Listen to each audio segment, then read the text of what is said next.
চট্টগ্রাম বিশ্ববিদ্যালয় কেন্দ্রীয় ছাত্র সংসদ চাকসু নির্বাচনের ফলাফল ঘোষণা করা হয়েছে। দীর্ঘ কয়েক যুগ পর বিপুল ভোটে জয়ী হয়ে এবার নেতৃত্বে ফিরল ইসলামী ছাত্র শিবির। জিএস সহ ২৬টি পদের ২৪টিতে বিজয় লাভ করেছে শিবির সমর্থিত সম্প্রীতির শিক্ষার্থী জোট প্যানেলের প্রার্থীরা।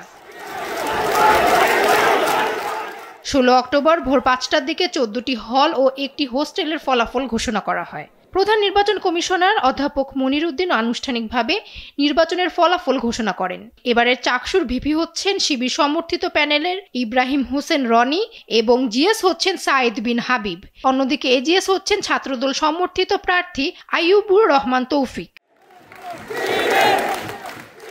৭,৯৪৮ ভোট পেয়ে ভিপি পদে নির্বাচিত হয়েছেন ইব্রাহিম হোসেন রনি। ৮,০৩১ ভোট পেয়ে জিএস পদে নির্বাচিত হয়েছেন সাইদ বিন হাবিব। সেই সঙ্গে ৭,০১৪ ভোট পেয়ে এজিএস পদে নির্বাচিত হয়েছেন আইয়ুবুর রহমান তৌফিক।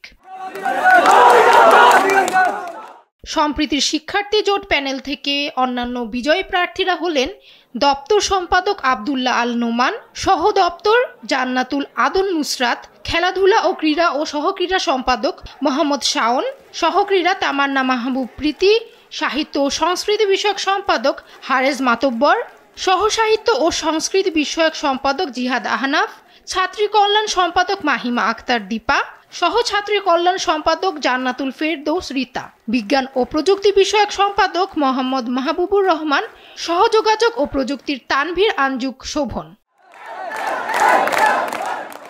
উল্লেখ্য, সর্বশেষ ১৯৮১ সালে চট্টগ্রাম বিশ্ববিদ্যালয়ের ইতিহাসে ছাত্র শিবির বিজয়ী হয়েছিল। দীর্ঘ ৪৪ বছর পর চাকসুর নিয়ন্ত্রণ ফিরে পেল সংগঠনটি। ডেস্ক রিপোর্ট, সময়ের আলো।